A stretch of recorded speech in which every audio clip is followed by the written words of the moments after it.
Hello and welcome to Chapter 19. So, we just had the fall of Napoleon, and I promised you that we'd talk about what happens after Napoleon, so let's take care of that.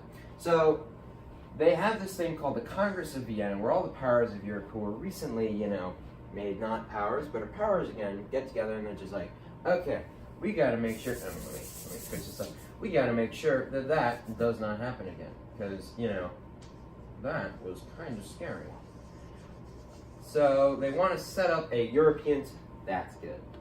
I'm very happy with that. They want to set up a system where that will not happen again. So they don't actually punish France too hard. They set it up so that each country is roughly equally powerful, which will end up kind of zinging them later, because it leaves.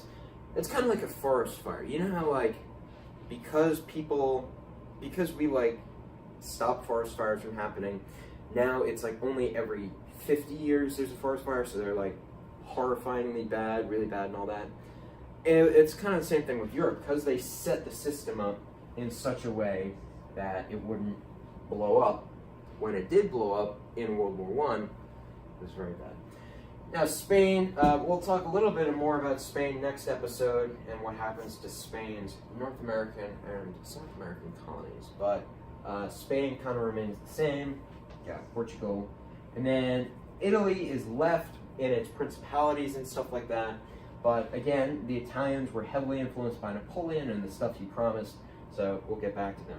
The Ottoman Empire is falling behind Europe now and is not in a good state.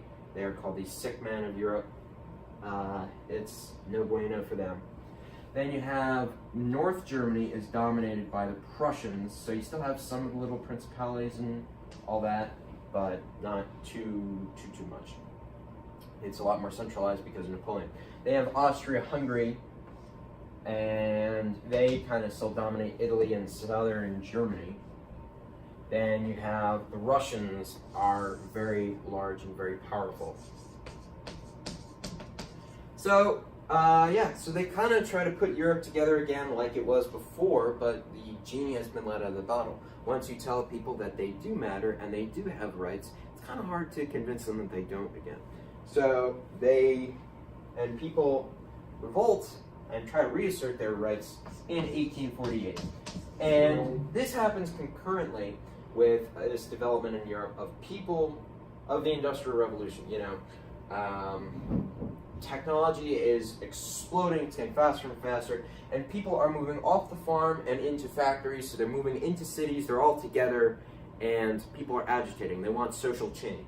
So you have in 1848 the revolutions, most of them are unsuccessful, but it still lights the revolutionary fire, and it forms the basis for later revolution. So after 1848 is unsuccessful, you do have some revolutions succeed, like in Italy, nationalists are able to unify those little principalities, and in Germany, through the machinations of Otto von Bismarck, Prussia is able to unify Germany by beating the Austrians and creating a German state. And then Austria-Hungary still survives, and it maintains its being a multi-ethnic empire.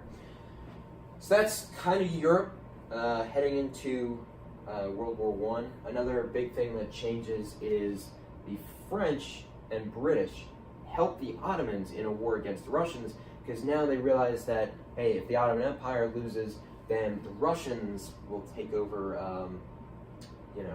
they'll move into the Mediterranean, and that's really bad. There's something we talked about in international relations this year's Rimland theory, that Russia controls a lot of the heart of the world, and if it's able to move out, then it could project its power. So take that as ye will.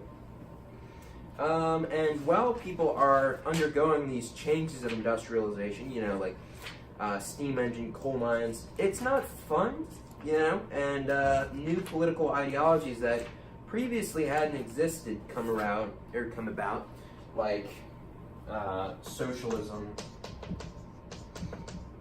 and Marxism, which will later be adapted into the more broad communism.